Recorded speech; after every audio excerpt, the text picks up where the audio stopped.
ઉત્તરાયણના 2 મહિના પહેલેથી જ શરૂ થઈ ગઈ છે ચાઇનીઝ દોરી અને દોરીનો કહેર પણ જોવા મળ્યો। નડિયાદમાં ચાઇનીઝ દોરીથી યુવતીનું ગળું કપાયું।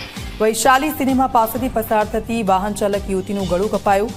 મનીષા નામની યુવતીનું ગળું કપાતા લોકો તેની મદદે આવ્યા હતા।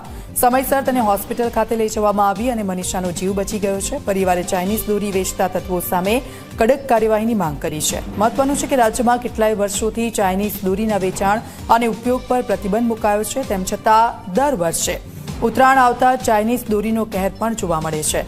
શહેર અનેક લોકોના ગળા ચાઇનીઝ દોરીથી કપાય છે, જેમાં અનેક લોકોએ જીવ ગુમાવવાનો વારો આવે છે। જ્યારે એક્ટિવા લઈને ગઈ ને હું ગઈ હતી સંતરામ સામાન લેવા માટે જઈ રહી હતી ઘરથી। તો હું સામાન લેવા ગઈ ને ત્યારે મને દોરો નહોતો વાગ્યો, કેમ કે હું એ જ રસ્તે ગઈ અને જ્યારે હું રિટર્ન આવતી હતી ને તો હું એવું બી નહીં કે હું સ્પીડમાં હતી, કેમ કે જ્યારે ટર્ન લેવાનો હતો તો મેં ધીમું જ રાખ્યું હતું એક્ટિવા। અને જે હું આમ સીધી આવી તો ચાઇના દોરી હતી ને મારા ગળામાં વીંટળાઈ ગઈ। જ્યારે એકદમ થયું ને તો મને આઈડિયા નહીં આવ્યો કે શું થયું। જ્યારે લોહી ને બ્લડ નીકળવા માંડે ને તો મને જેવી વાગી ને એવી મેં દોરી પકડી લીધી ને દોરી મેં જોઈ બી ખરી પકડીને કે ચાઇના દોરી હતી, જે પ્લાસ્ટિકની દોરી આવે છે ને એ દોરી હતી।